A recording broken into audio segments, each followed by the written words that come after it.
Mesdames, Messieurs, bonsoir et bienvenue. Vous êtes en direct sur Ziana TV, la chaîne au cœur des diasporas. Nous sommes toujours au cœur de l'actualité par rapport au Covid-19. Vous voyez en ce moment ce qui se passe du côté de Brazzaville.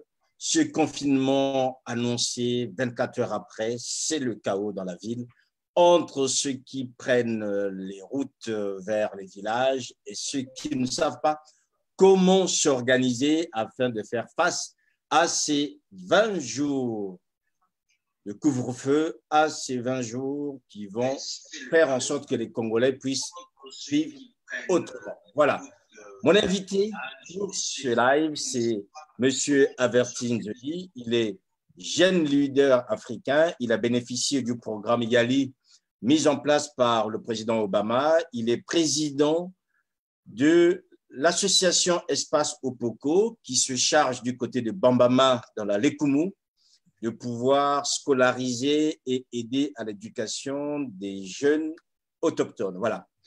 Avertine Zoï, bonsoir. Bonsoir, Sir. Merci d'avoir accepté d'échanger avec nous ce soir. Le programme YALI, c'est vrai qu'aujourd'hui, on en parle, mais beaucoup ne le connaissent pas. Si on vous dit jeune leader, certains se disaient, il est leader en quoi concrètement? En quoi consiste en fait ce programme YALI dont vous avez été lauréat il y a quelques années du côté du Congo? Merci de m'avoir donné l'opportunité de participer à cette émission. Le programme YALI, en fait, c'est un programme du gouvernement américain, un programme de leadership du gouvernement américain qui a été mis en place par le président Obama et qui se poursuit aujourd'hui sous Donald Trump. Donc, c'est en fait un programme qui vise à préparer une nouvelle génération des jeunes leaders qui seront appelés à façonner l'avenir du continent africain. Et donc, c'est un programme qui combine plusieurs plans dans l'entrepreneuriat, le public management, donc ceux qui travaillent pour les gouvernements, et le leadership civique dont j'ai fait partie en 2015. Par rapport à ce leadership civique, quelle a été votre œuvre pour être désigné jeune leader africain? Oui, j'ai été sélectionné par rapport au programme que j'ai créé en 2012. C'est en fait un projet qui vise la scolarisation des enfants autochtones. Donc, les populations pygmées, qu'on appelait à l'époque pygmées, aujourd'hui on qualifie d'autochtones, une appellation qu'eux-mêmes ne supportent pas d'ailleurs. Et donc, mon programme consiste à sélectionner, à prendre les enfants autochtones en âge d'aller à l'école, les inscrire à l'école et les suivre progressivement afin de donner à ces enfants la chance de réussir sur le plan scolaire. Et d'ailleurs, comme résultat, je vais dire rapidement, comme résultat, nous sommes passés aujourd'hui de 4 élèves en 2012 à 67 à ce jour. Et nous avons eu les 2 premiers lycéens qui sont aujourd'hui en formation pour être eau et forêt, donc travailler pour la protection de l'environnement. Et nous avons 4 lycéens aujourd'hui à Sibiti, sans oublier plusieurs enfants dans les écoles primaires et collèges. Quelle est la situation finalement quand vous donnez un tel bilan? Certains diraient que c'est sans doute, mais quelle est la situation exacte en termes d'éducation des jeunes autochtones, des jeunes pygmées? Oui, la situation des enfants autochtones, c'est en fait une situation un peu difficile parce que c'est un peuple qui est stigmatisé et par rapport au manque de ressources qu'ils ont, c'est des enfants qui ont vraiment du mal à tenir sur le banc de l'école parce qu'ils sont stigmatisés, ils sont marginalisés. Et vous voyez par exemple un enfant, d'ailleurs on voit ça dans des pays occidentaux où lorsqu'une famille africaine arrive dans une ville qui n'est pas habituée avec des peuples noirs, souvent lorsqu'ils envoient les enfants à l'école, le premier jour, l'enfant ne veut plus aller à l'école parce que l'enfant est stigmatisé à cause de la couleur de la peau et autres. Et c'est pratiquement la même chose qu'on voit avec les enfants autochtones. Donc, vous avez un enfant qui n'a qu'une seule culotte et un seul t-shirt. Il n'a pas de vêtements de rechange. Donc, il va en forêt avec ça. Il se lave sous la pluie avec. Il dort avec. Et le lendemain matin, il se présente à l'école avec. Et effectivement, ça finit par se sentir mauvais. Et les autres vont commencer à se moquer de lui et parfois le chasser. Et tout de suite, l'enfant abandonne les études. Ça, c'est d'abord un premier niveau. Et un deuxième niveau, c'est que les enfants dans le district de Bambama, par exemple, on a un problème d'enseignants. Et donc, c'est les enseignants auxiliaires qui font fonctionner les écoles et les parents doivent payer pour ces enseignants bénévoles. Et donc, les enfants autochtones, vu qu'ils n'ont pas de ressources et ne peuvent pas résister sur le banc de l'école parce qu'ils n'ont pas les moyens pour financer leur éducation. Et une fois obtenu le BPC, ces enfants doivent être obligés de se déplacer et aller au lycée à Sibiti. Et à Sibiti, c'est des gens qui n'ont pas les moyens pour louer des maisons, qui n'ont pas de moyens pour se nourrir et qui n'ont pas de parents qui peuvent les héberger.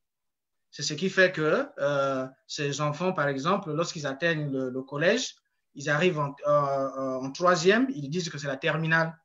Ils arrêtent, ils abandonnent. Donc, c'est un peu les difficultés que ces enfants-là ont pour aller à l'école. Alors, Albertine Joyi, nous ne vous avons pas invité par hasard, puisque, vous le savez, il y a quelques jours, vous avez publié, en fait, une vidéo qui, aujourd'hui, totalise sur Ziana TV près de 49 000 vues. Est-ce que vous vous attendiez, en termes de sensibilisation, à avoir, je dirais, un tel succès? En fait, j'ai vu en fait, c'est une vidéo que j'étais dans ma voiture. Je revenais d'un direct au niveau de l'église. Donc, je suis allé faire un direct sur la page Facebook de notre église. Et j'étais dans la voiture. Une idée m'est venue comme ça et j'ai pris mon téléphone, j'ai enregistré. J'ai envoyé à un ami qui m'a demandé de faire la traduction en anglais. C'est vrai que je ne m'attendais pas à ce que la vidéo soit autant appréciée par toute la jeunesse africaine, on peut dire, parce que j'ai reçu des commentaires de l'Afrique anglophone, de l'Afrique francophone, des amis du Tchad, du Cameroun et autres. Et c'est vrai que je ne m'attendais pas à ce genre de message, mais je suis le plus heureux parce que mon message est finalement passé. Les gens ont apprécié et j'ai été content de suivre l'intervention du président de la République qui, en quelque sorte, je me suis retrouvé dans les décisions du gouvernement de la République du Congo, même si ces recommandations du gouvernement arrivent 10 jours après la publication de ma vidéo. Pourquoi vous avez voulu que cette vidéo soit traduite en anglais? C'est parce que sur ma page Facebook, j'ai, disons, 5000 amis et la majorité se trouve dans les zones anglophones. Donc, j'ai des amis au Nigeria, j'ai des amis au Ghana, j'ai des amis au Kenya.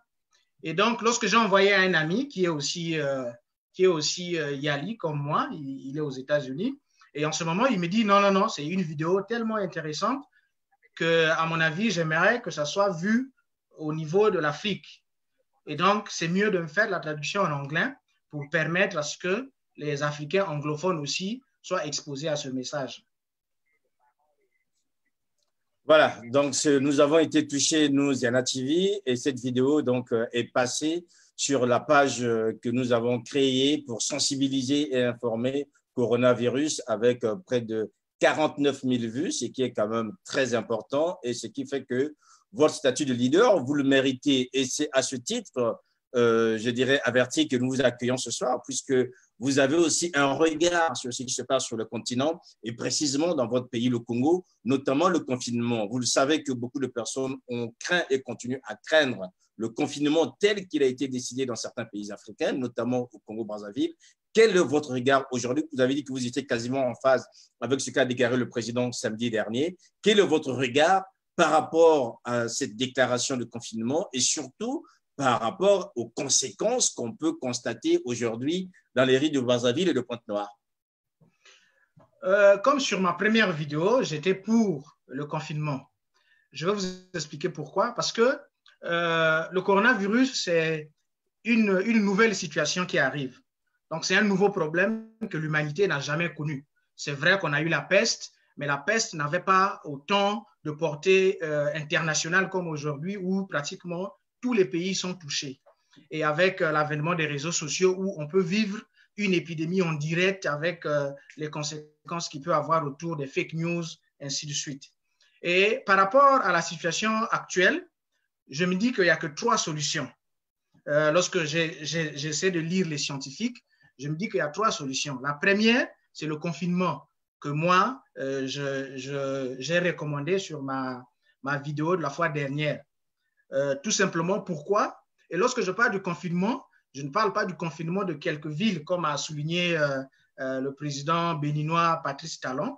C'est une intervention que je n'ai pas appréciée du tout, parce que par rapport à la situation en Afrique, nous n'avons pas des centres hospitaliers appropriés pour accueillir des malades en masse. Et donc, pour moi, le confinement, c'était une bonne option. On pourra peut-être en parler. Et je me dis qu'en dehors du confinement, l'autre stratégie qui peut fonctionner, c'est les tests systématiques. Et ces tests systématiques, qu'est-ce qu'il faut faire? Il faut tester toutes les personnes qui représentent les symptômes. Et en ce moment, faire le suivi, c'est-à-dire que voir toutes les personnes qui ont été en contact avec le malade pendant les 14 jours. Et nous sommes convaincus qu'au Congo, il est difficile de faire aujourd'hui cette opération-là. Parce que quelqu'un qui prend le bus à Filou pour arriver à Poto-Poto, il va être infecté, mais ça sera difficile de savoir qui était dans le bus en ce moment-là. Donc, c'est une option qui ne peut pas fonctionner. Ça fonctionne peut-être en Norvège, un peu en Allemagne, mais c'est une situation que nous ne pouvons pas faire parce que nous n'avons pas assez de moyens pour faire le test systématique à tout le monde. Et l'autre option qui peut marcher, c'est, comme on appelle, attendre le pic. C'est-à-dire attendre à ce que les Congolais développent des gènes pour résister à la maladie. Et selon les scientifiques, le pic ne peut être atteint dans cette situation que si au moins 55 ou 66% de la population est infectée. Et vous voyez déjà que si 66% de la population congolaise est infectée, avec le manque criard des structures que nous avons au niveau du Congo, nous allons avoir plus de la moitié même de la population en difficulté. Donc, on va enregistrer des morts à un nombre vraiment incalculable. Donc, pour moi, la meilleure chose à faire, c'est le confinement. Et en ce moment, on peut en parler. Pourquoi je demande le confinement au niveau de tout le pays, en fait.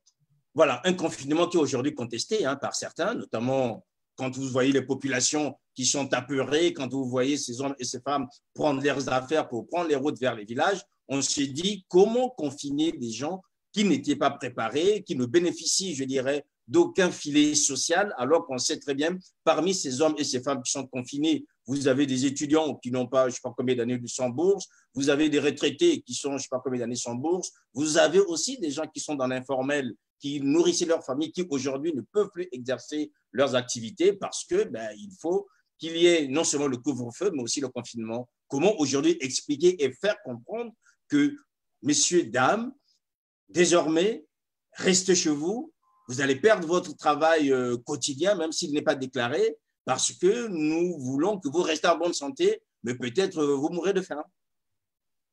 Oui, en fait, le problème du confinement, c'est que je parlais au début d'un nouveau problème dont nous faisons face aujourd'hui. Au départ, c'était des problèmes où l'ensemble des personnes allaient en aide à un individu. À l'époque, c'était comme ça. On a eu des inondations au nord et le Congo s'est mobilisé pour aller en aide à la population du nord après les inondations.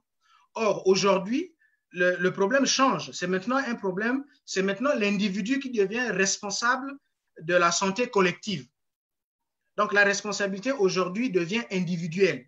Donc, je reste à la maison pour sauver les autres. Je ne sais pas si vous voyez un peu comment est-ce que je… Allez-y, je vous suis. Donc, le confinement, c'est très important parce que lorsque je parle du confinement de tout le pays, parce que moi, je suis pour le confinement de toute la nation. Pourquoi? Parce qu'aujourd'hui, il suffit de voir les bus qui vont sur Pointe-Noire, Dolisie, Owando, un peu partout. Ces bus-là, les gens repartent au village. Pourquoi? Parce qu'ils savent que le confinement en ville risque d'être difficile. Donc, ils vont au village où ils peuvent aller en brousse, prendre le tubercule et ainsi de suite. Et en plus, nous avons vu, je crois que c'était hier que je voyais sur les réseaux sociaux, les gens dans des banques, les gens entassés devant les banques pour percevoir leur salaire. Donc, ça signifie quoi? Ça signifie qu'il y a des gens qui ont peut-être été infectés dans des banques hier et aujourd'hui, qui à la fin vont prendre les bus pour aller dans les villages, mais il faut attendre 14 jours pour que ces gens-là développent les symptômes. Donc, si on confine tout simplement Brazzaville et Pointe-Noire, ça signifie que les gens qui ont quitté Brazzaville et Pointe-Noire pour les villages, ils vont propager la maladie dans les villages. Donc, au bout de 14 jours, on aura plusieurs foyers plusieurs foyers et ensuite, voilà, plusieurs foyers de contamination et ensuite on sera en difficulté. Voilà pourquoi il est nécessaire aujourd'hui. C'est vrai que la décision du gouvernement de prendre, de recommander ou demander le confinement tout simplement à 2 jours, je comprends la difficulté que le président a eu à prendre cette décision, mais je pense que ça a été un peu trop brusque et ça risque de rendre les choses difficiles. Mais ce qui est arrivé, et en ce moment, il faudra maintenant voir qu'est-ce qu'il faut faire en ce moment-là. Et c'est là où interviennent les recommandations qu'on peut faire au gouvernement et à la population. Alors, ce qui est important aujourd'hui, c'est qu'il y a une peur qui s'est installée, la peur de la maladie et la peur de ne rien avoir à manger au cas où, je dirais, on devrait rester fermé parce qu'il n'y a pas un filet social, parce que les gens se sentent plus ou moins abandonnés, parce que aussi la communication ne passe pas. On n'a pas vu à Bertinjoyi, depuis que le président a parlé samedi, jusqu'à ce jour, à peine peut-être ce soir, on n'a pas vu un seul ministre venir ou quelqu'un qui soit habilité venir commenter pour rassurer les populations par rapport à ce discours et notamment aux décisions prises. Vous, aujourd'hui, vous êtes un jeune leader africain, je le rappelle. Quelles sont les recommandations que vous ferez? Vous ferez quoi comme proposition pour tenter de rattraper la situation? Comme recommandation, ce qu'il faut faire, c'est que aujourd'hui, les populations sont appelées à faire des sacrifices. Dans le discours du président, on a vu que le président demandait à la population de faire les sacrifices et ensuite il a annoncé un couvre-feu. Mais ce qui a manqué dans le discours du président, c'est qu'il n'a pas souligné la responsabilité de la police la police et l'armée, qui doit organiser le couvre-feu. Donc, je pense qu'en ce moment, le président devrait responsabiliser les forces de l'ordre pour qu'ils sachent que ce que les populations sont en train de faire, c'est un sacrifice pour toute la population congolaise. Donc, les gens vont accepter de rester chez eux, c'est vrai. Il y aura un couvre-feu, mais lorsque les policiers vont rencontrer quelqu'un dans la rue, qu'ils sachent que le monsieur n'est pas sorti parce qu'il veut contracter la maladie et se propager auprès des autres Congolais, mais qu'ils sachent que le monsieur est sorti peut-être pour chercher quelque chose à manger.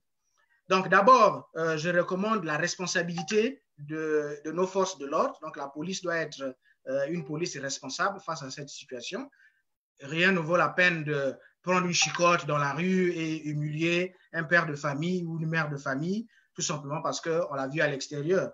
Et je voulais aussi souligner que le confinement ne signifie pas, je reviens sur votre question d'ailleurs, lorsque vous dites qu'aucun ministre n'est sorti, normalement les ministres devaient sortir pour relayer le message du président. Et non seulement les ministres, nous avons les députés, les sénateurs, les conseillers qui doivent jouer leur rôle en cette période de crise. Parce que nous sommes en crise, tout le monde doit jouer sa partition. On ne demande pas seulement aux Congolais lambda de prendre ses responsabilités, mais les responsabilités doivent être collectives. Et donc, en dehors de la responsabilité de nos policiers, le gouvernement doit prendre certaines mesures parce que le monde a changé et nous devons changer avec le monde. Donc, nous ne devons pas attendre que la situation d'aujourd'hui s'adapte à notre mode de vie, mais nous devons adapter notre mode de vie et notre mode de fonctionnement à la situation actuelle. Et l'exemple aujourd'hui, on peut prendre l'exemple du Rwanda qui a installé les banques de nourriture. Donc, je propose au gouvernement de voir avec les sénateurs, les députés, les élus et autres, afin qu'ils s'organisent à créer les banques de nourriture avec les maires de quartiers, des villes, les chefs de village, les chefs de quartier, et organiser la distribution des denrées alimentaires comme le riz, comme on appelle, comme le haricot, comme de l'huile, afin de permettre aux familles vulnérables de ne pas mourir de faim en cette période-là. Et il y a aussi un élément que le président n'a pas parlé. En RDC, on a vu le président Félix Tshisekedi annoncer 2 mois d'électricité et l'eau gratuite. Or, c'est ce qu'on devait aussi faire au Congo parce que les gens vont être appelés à rester à la maison. Et il y a des gens qui ne sont pas habitués à rester à la maison.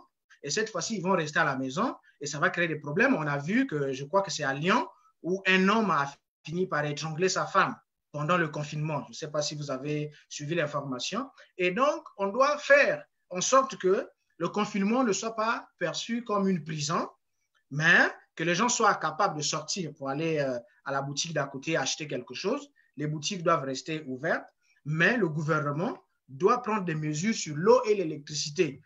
Parce qu'on nous demande de laver les mains. C'est bien, il faut laver les mains, mais il faut qu'on ait l'eau. Parce que ce n'est pas tout le monde qui doit avoir de l'argent aujourd'hui pour acheter des gels qu'il faut pour se laver les mains. Donc ça, c'est des choses que le gouvernement doit essayer de regarder afin d'adapter notre mode de fonctionnement, notre mode de vie à la situation actuelle. Voilà, adapter le mode de vie à la situation actuelle, adapter, je dirais, le regard du gouvernement par rapport au peuple qui est en souffrance. Aujourd'hui, je pense que beaucoup d'hommes et de femmes vous regardent, que ce soit en Europe, que ce soit en Asie et encore, je dirais, sur le continent africain et précisément au Congo. Face, je dirais, au coronavirus, ce n'est pas toujours manger, mais déjà arriver à se protéger et à protéger les autres par rapport aux gestes barrières qui permettent au moins, je dirais, d'éloigner la maladie et de préserver les forces vives qui vont permettre de rebâtir les pays qui sont affectés aujourd'hui. Quel est le conseil que vous donnerez aux jeunes? Vous avez entendu Albertine Zoï, ces théories fumeuses qui sont dans les réseaux sociaux, que les jeunes écoutent par rapport à cette maladie. On a vu les foules, les photos qu'on vous a montrées, vous voyez qu'il n'y a pas de gestes barrières.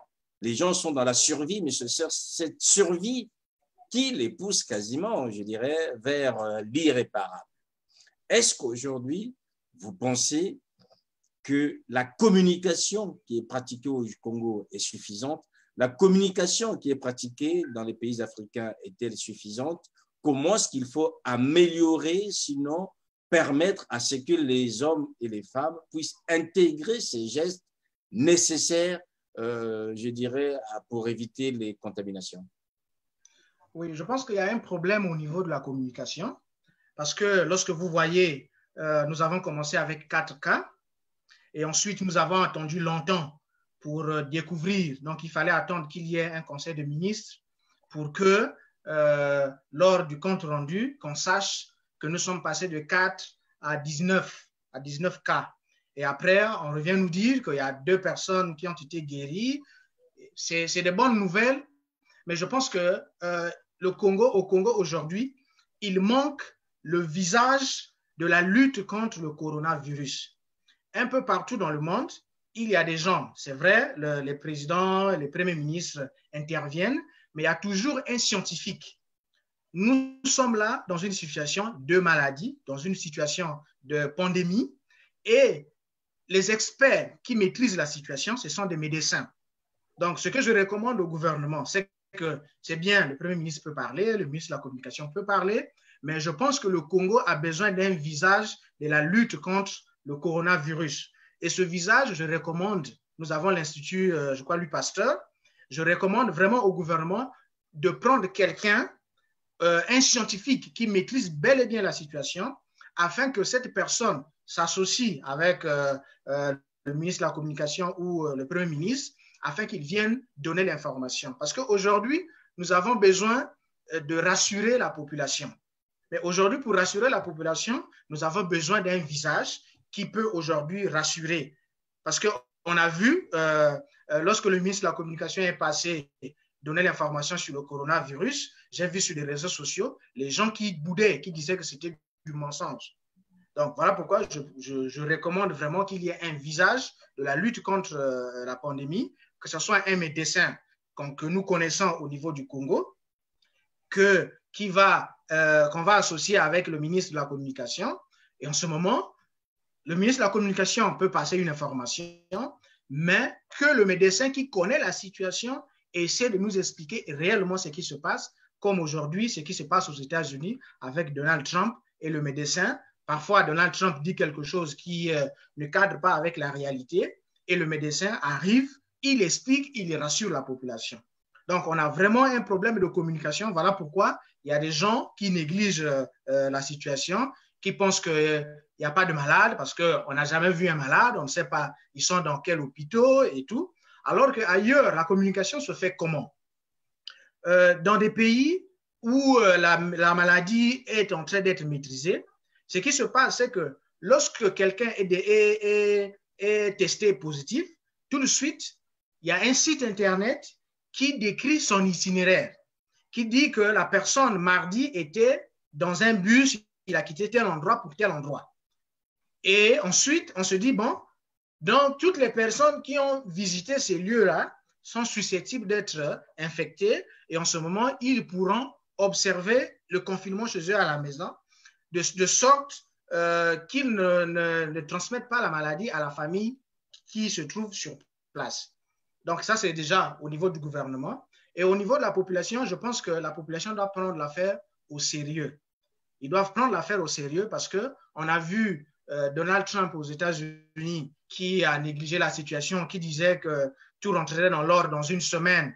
Les Américains ne sont pas faits pour rester à la maison, ainsi de suite. Et aujourd'hui, on a constaté qu'en 2 jours seulement, l'Amérique a enregistré près de 50 000 cas. Et donc, c'est quelque chose vraiment que chacun de nous doit prendre au sérieux, sachant que nous n'avons pas de structures appropriées qui peuvent traiter la maladie et nous mettre en sécurité.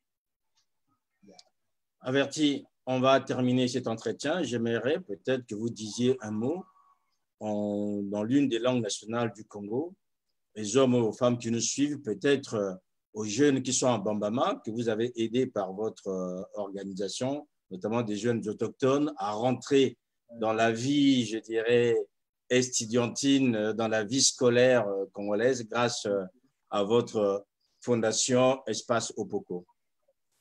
Voilà, donc, Bapanga Mounboti Abeno, donc, message Moukana Zola Pes Nabenu Boubiaiki, c'est qu'il faut mettre ça que maladie à coronavirus, qui est maladie à malmal kuiza, il y a le monde union se vanda à Bunbatala. Donc, il y a que maladie mosilaire à Banda, avant de dire ça, il y a que yiki. Jusqu'à présent, à Bunba Zomanganga, exact, il y a soigner maladie. Et maladie en go, na fois, avant mingi, na ba pays, na l'hôpital qui est déjà développé.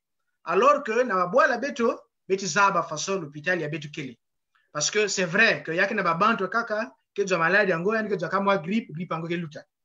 Mais il y a que na ba banto kaka, si y a me djouange, y a que l'un dit avec paiement.